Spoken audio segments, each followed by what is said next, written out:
Des jeunes de 6 à 18 ans au comportement perturbateur placés en salle d'isolement, c'est le quotidien de ceux qui fréquentent le centre jeunesse de Laval.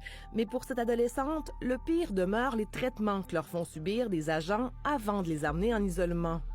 Exemple, tu mets ta musique trop forte dans ta chambre, ben les agents vont venir, ils vont te contentionner puis ils vont te ramener en isolement parce que ta musique était trop forte. Des contentions musclées lui ont causé des blessures. Parce qu'ils pensaient que j'avais une fracture au poignet à cause des agents. J'ai eu des commotions cérébrales. Une fois, je me suis fait plaquer contre un mur. J'ai eu tous mes piercings qui sont mis à saigner, mon nez, mes oreilles. Et l'isolement qui suit peut durer plusieurs heures. Tu peux facilement passer 1 ou 2 heures là. Souvent, ça peut être la nuit, t'es en pyjama. En plus, ils mettent la clim dans les isolements. Donc, ton petit pyjama, tu congèles.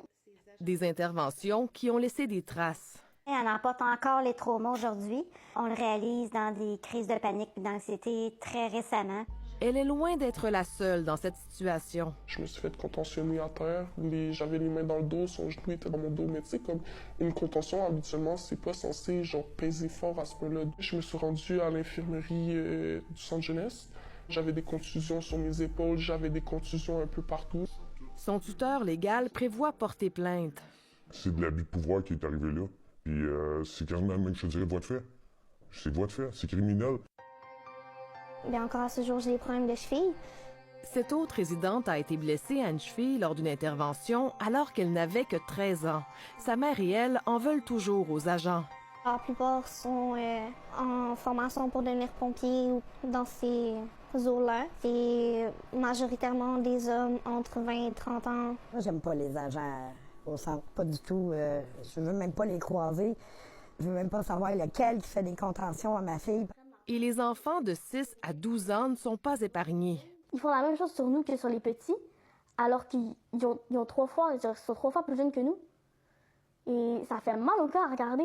Si le jeune n'est pas collaborant, ben oui, on en vient avec une contention physique ou une contention qui n'est pas agréable là, pour les enfants. L'agent d'intervention Michel Lompré représente ses collègues au sein de la CSN. Si j'ai pas de ressources, si j'ai pas d'effectifs, ben je suis en manque de personnel, fait que je peux pas prendre du temps avec elle pour essayer de désamorcer la crise. La contention ne devrait jamais être punitive.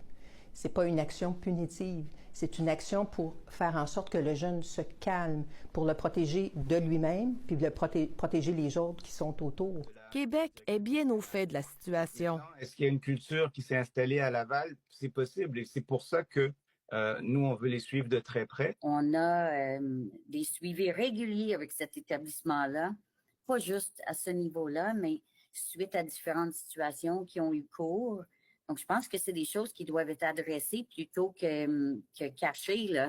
On a besoin de régler ça. C'est un centre de réadaptation, c'est pour qu'on nous réadapte à genre la vie en société. Mais on nous sort de là plus traumatisés qu'autre chose. Oui, on sort de là-bas avec des bons atouts, oui, on a appris des choses. Mais le nombre de traumas qu'on a accumulés, ça fait pas de sens.